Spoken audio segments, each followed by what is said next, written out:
Okay, so my name is Neeraj Sonalkar. I'm a research scientist at the Center for Design Research. And this is a center in the School of Engineering. So I come from an engineering background. But I would like to share with you my research on design thinking and how it has gone through a journey from improvised theater and music and learning from these two disciplines. So I would like to start by this notion of what is design thinking. How many of you have heard this term, design thinking? It's getting more and more popular now. So let me share with you my perspective of what is design thinking. So when I say the word design, I generally think of it as a verb and not a noun. So it's an activity for me. It's to conceive, to plan, to have a purpose, to devise for a specific function. One definition or articulation of design which really appeals to me was given by Herbert Simon in late 60s in his book The Sciences of the Artificial. I'll just let you read this part for a while.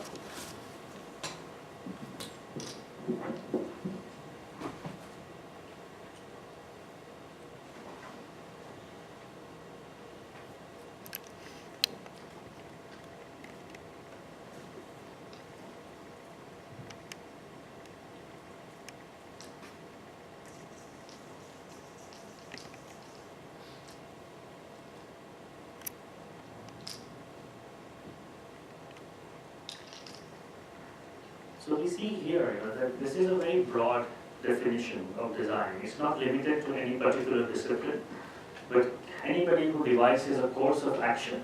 So design is mainly a course of action at changing existing situations into preferred ones. And that intellectual activity of doing design is what is the subject of my research. We don't think it's a random activity, as well as we don't think it's a deterministic activity where it's a recipe and as long as you follow the recipe you have an outcome. See, somewhere in between, and there is a skill to that. There is an expertise to that, and what we have been trying to do at the Center for Design Research is trying to understand what is that expertise. So design thinking then becomes the way designers think and do when moving from a current state to a future preferred state. So it's a collection of practices, a collection of behaviors, a collection of mindset, you might say. If you look into popular literature, magazines, websites, articles, you see there's a number of different models of design thinking. Each of them comes from a different, a point of origin. Some people study designers who are working by themselves, industrial designers like Philip Stark, and they come with one model. Some people study design teams, they come with another model, and there's a lot in between. But in all of these, we might find some similarities of practices and mindset. So what we are doing at the Center for Design Research is not really studying these models. These models are not the phenomena, they represent the phenomena. And it is this phenomena that we want to study very directly. And coming more from an engineering background, our focus has been on teams, so design teams. How do people work together when they're designing something new, a product or a service, and more even a company, a startup, an organization, and things like that. So we ask the question, what are design teams actually doing when they are designing? And then further on, we also asking how might we enable teams to improve their design performance. So let me give you a sense of what we mean by a design team. So here's a brief clip, a video of a design team. This is a team of 3 designers, and this was shot in the lab we have where we study design activity and the phenomena of design teams. And they were given a drawing, an engineering drawing, which represented a fictional product called a material analyzer, and they were told to redesign it. So this is a brief snippet of their conversation. Could it be like a little, Well, let's assume you can make it can be as flat as you want it. So, and you've got kind of left. or could it be, like, I can imagine those, thermometers, the infrared laser Oh, thermometers. now you're talking. Let's do this totally as a point and shoot. Yeah, how do you, what do those even look like? I'm just trying to, So this one is basically.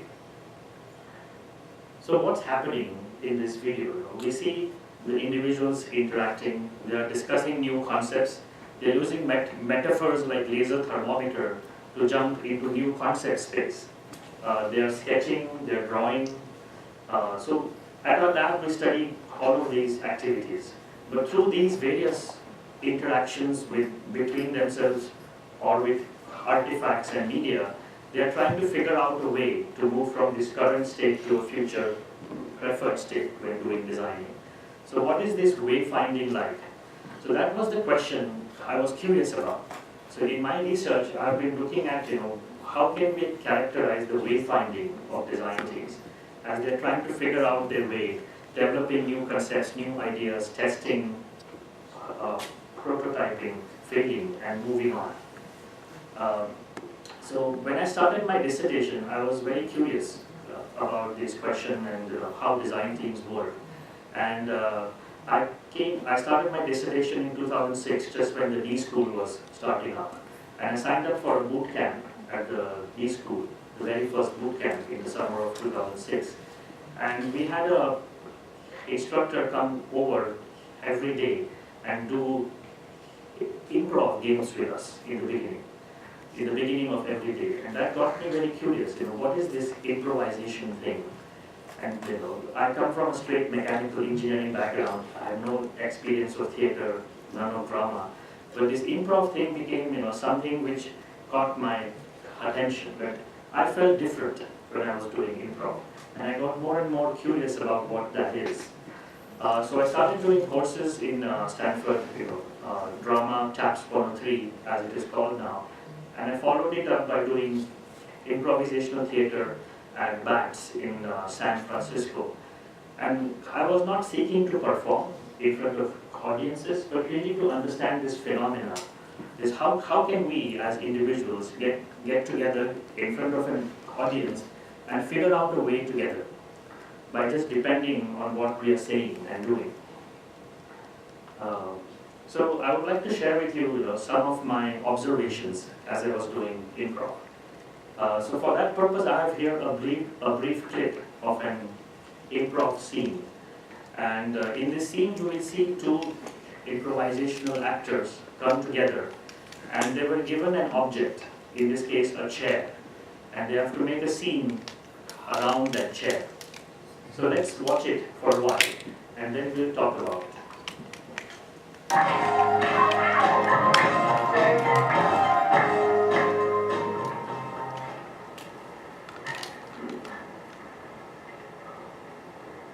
good height, huh? Yes. Good. Oh, God. I don't really have the right gear for hiking in this. Rock. Yeah. It's beautiful, isn't it? It's beautiful in a twisted way. It's like, this height was so windy. Yeah, it's nice. I mean, it's just a rock. It's like, The rock, but it's here, it's in this place. There's a reason for it. There's a reason we're here. There's a reason I took you to the top of this mountain. John! I'm sorry, Sandy. I didn't know there was a reason. What's the reason? I'm moving. I'm moving and it's okay, John. How long? I had to tuck it. Yes. I tweeted it. You know I don't do that social media stuff. Hello. You come up.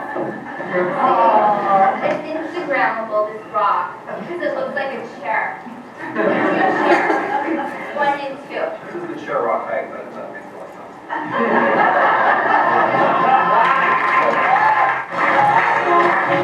So this was just a very brief scene.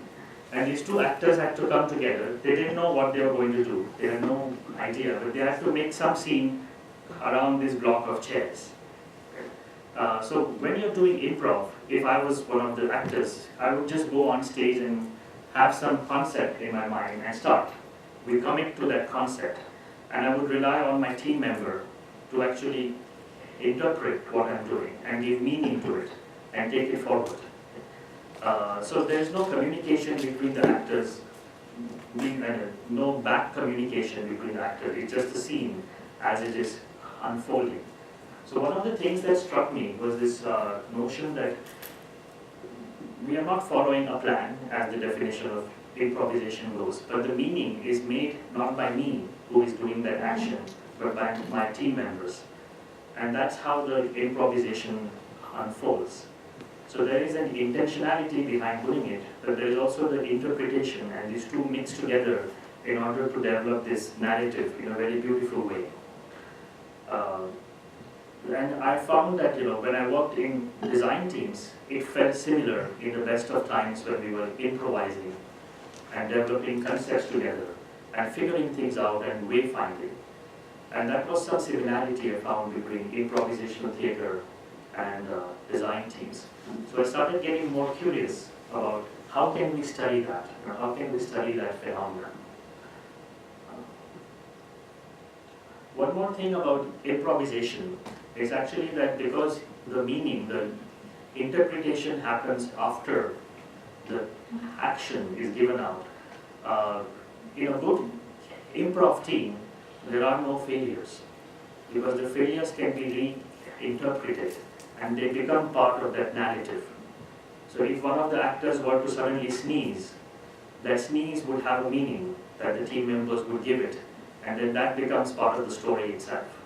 And this is also something which is very well documented in literature, especially when it comes to jazz. So this is a very interesting paper which was, I worked with Ray McDermott at the School of Education, and he's one of the co-authors. And he wrote this paper, Plans, Takes and Mistakes, on the work of Thelonious Monk, one of the celebrated jazz players. And it's interesting that he was able to work the team of authors to describe how Thelonious Monk worked to handle what could have been a mistake into the narrative itself and make a new pattern. So I'll let you read it and then we'll move forward.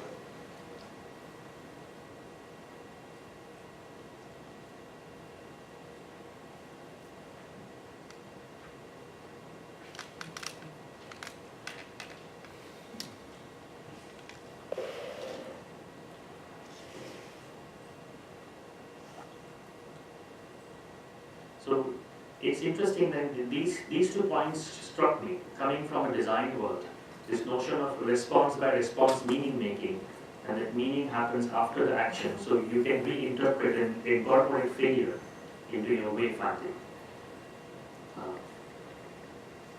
So I was looking at improvisation mainly in teams, so collective improvisation and how it addresses the co-creation of coherent narratives through these interpersonal responses. And once you are in an improvisational theater form, then you have actors on stage who develop the narrative by responding to one another as well as the objects in the environment. And similarly in design teams, we see that designers respond to each other and develop a narrative too, but that narrative is the technology, is the product or the service. So the challenge for me was, okay, here I am doing my dissertation in mechanical engineering, and I want to study improvisation in design teams. How do I do that and still get my dissertation approved? Right? What is the scientific way of studying improvisation? So I took inspiration from music, once again, from jazz. And just as there is a notation for the performance of music, I invented a notation for the performance of teamwork in design teams. So what the notation does is that it enables you to retain the temporality, the response by response nature of improvisation. So let me talk briefly about the notation and what came out of it. So here's an example of a design team. The team is developing concepts for children's toys. So this is a video, and as the video plays, you will see these symbols come in the space below in correspondence with what they're saying, and you will get a sense of how the notation works. Could we create something that keeps them like Together? yeah, so the kids like during the car trip they wouldn't get bored. Then they could do something like Legos, but well, anytime you're dealing with pieces, that's the problem. Yeah. So like, you have to eliminate the whole premise of Lego to make it work. But to have something like a nest because it's so boring. Design like a lab kit so you can Yeah. play with your Legos? Yeah, a lab. Okay. What did you say? A lab kit. Yeah. So And it could be a lab kit. So you have your own personal lab Yeah. kit, and this is your like sandbox of Legos. Let's use that. Oh, a Lego sandbox. That's Yeah, I think that's great. Lego sandbox. So this team came up with this concept of a Lego sandbox. But it was not developed by just one person. It came through the interaction between the team members. And the notation captures that interaction. And you can read it from left to right. You can think of it like a journey. There is yes and behavior. There are questions that pull you forward. Sometimes you hit with blocks or barriers. You have to jump over, overcome them, and so on. There's humor, interruptions, and so on. So the notation, we call it the interaction dynamics notation. It's actually derived, the concept and the visualization, the framework actually, is derived from two disciplines. The first one is the discipline of cognitive semiotics. In order to merge improvisation and design teams, I needed to actually go to this notion of how is meaning made. And cognitive semiotics deals with meaning making through symbols. And they have a theory called as force dynamics. We say that the words we speak or the words which are written carry forces. So if I say let's go for a walk and somebody says no, it's raining, I would feel a force of obstruction, a barrier. And I can choose to do something with it. I can choose to persist and say, okay, no, but we can still take an umbrella and go forward. Or I can choose to accept the barrier and suggest an alternative. Okay, let's watch a movie instead. So the conversation is actually a dynamics of forces. The narrative is a dynamics of forces, moving forward, blocking, overcoming, deflecting. And there is a force dynamics notation in cognitive semiotics that captures these forces in a story. So interaction dynamics notation builds on top of it to convert it into a conversational notation, and which gives us these symbols. And then from improvisational principles, we get symbols such as yes and, support, questions and humor. And then after watching a number of design teams at work, we also thought of including symbols like ignored, or silence, or ambiguous, when a number of people talk together. It's difficult to make sense of it. So this is the symbol set of IDN, as we say, the interaction dynamics notation. And a key part of it, coming from improvisational theater, is that it is response-based. So it does not depict, or it does not stress on who is speaking or who is doing that action, but you give a symbol based on how the team responds to that person. So we are always looking at the responses in the notation. And it captures the principal dynamics of team interaction and then converts it into a symbolic sequence which you can mine for patterns.